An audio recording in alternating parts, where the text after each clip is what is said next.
División de poderes. Los poderes se dividen en tres: poder ejecutivo, poder legislativo, poder judicial. El poder ejecutivo tiene como naturaleza puramente administrativa. El titular del ejecutivo es quien dictará la forma de la administración que recibirá el Estado. Poder legislativo surge como oposición al poder ejecutivo. Surge como principal contrapeso del poderoso entendido como el titular del poder ejecutivo.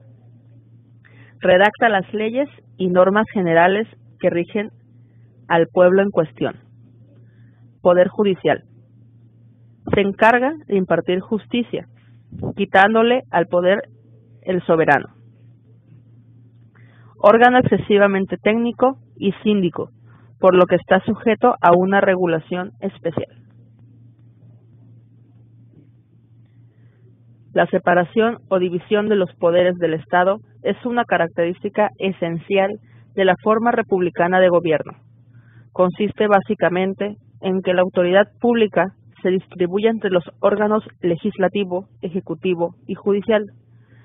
La división es esencialmente un mecanismo de limitación de las atribuciones de los órganos estatales mediante un sistema de pesos y contrapesos en el cual el poder detiene al poder e impide los abusos de autoridad.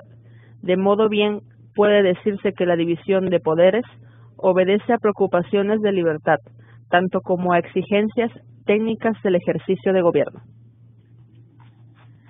Los primeros antecedentes del poder legislativo mexicano los encontramos en la representación del virreinato de la Nueva España, en las Cortes de Cádiz y en la Asamblea Constituyente Española. Estaba compuesta por cerca de 300 diputados electos, de los cuales 65 provenían de territorio americano y 15 de territorio mexicano. La primera sesión se celebró el 24 de septiembre de 1810, en medio de la invasión napoleónica. La función de dar inicio, discutir, de aprobar normas abstractas, impersonales y de aplicación reside por igual en las cámaras de diputados y senadores que conforman el Congreso de la Unión. En el poder legislativo recae la necesidad del pueblo para convertirse en ley. Son el grupo de personas que ejercen su poder para hacer crecer al Estado por medio de leyes y decretos que logren el correcto funcionamiento de todos en sociedad. Durante los recesos del Congreso habrá una comisión permanente compuesta por 37 miembros, 19 diputados y 18 senadores. El Congreso habrá de reunirse a partir del 1 de septiembre de cada año, a las 17 horas, para celebrar el primer periodo de sesiones ordinarias, y el 1 de febrero a las 11 horas de cada año, para el segundo periodo de sesiones. En ambas sesiones se ocupan del estudio, discusión y votación de las iniciativas de ley o decreto que presentan ante el Pleno. La Federación, a través de senadores que representan cada uno de las 32 entidades federativas, así como el de la Nación, a través de los diputados, como establece el artículo 51 constitucional. Se encuentra compuesto por un grupo de representantes populares y a su vez se divide en dos cámaras, de diputados y senadores. El poder unipersonal. La función administrativa del Estado deriva de su investidura de la misma fuente que la integración social y humana del Congreso. Según el artículo 82 de la Constitución de 1917, para ser presidente se requiere ser ciudadano mexicano por nacimiento, tener 35 años cumplidos al tiempo de la elección, haber residido en el país durante todo el año anterior al día de la elección, no estar en servicio activo, no ser secretario o subsecretario de Estado. La reelección está prohibida por una cuestión histórica, pasando por Porfirio Díaz, Revolución Mexicana y la no reelección, como fundamento del Estado mexicano.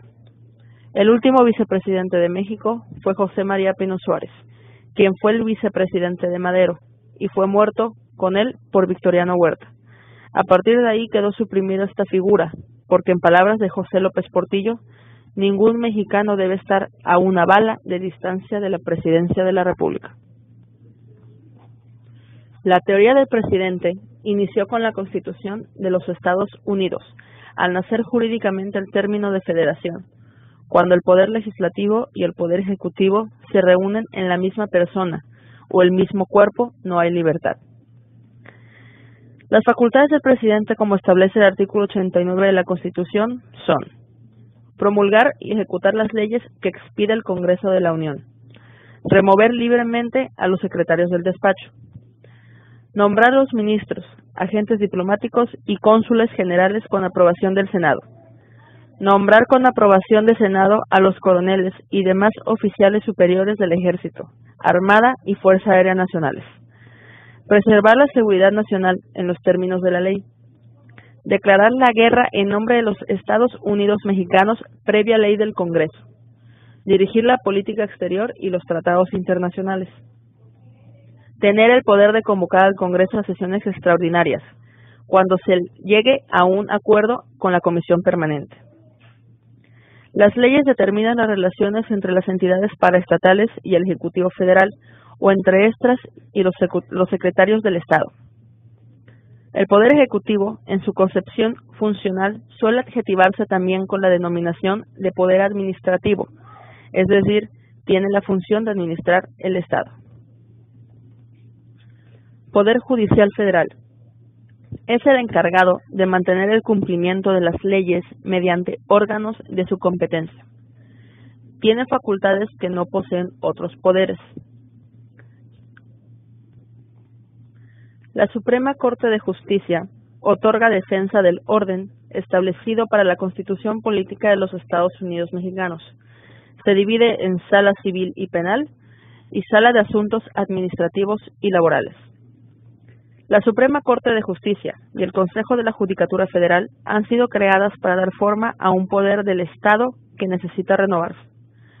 Consejo de la Judicatura Federal. Órgano administrativo del control del Poder Judicial de la Federación, presidida por el presidente de la Suprema Corte de Justicia de la Nación y 6 consejeros.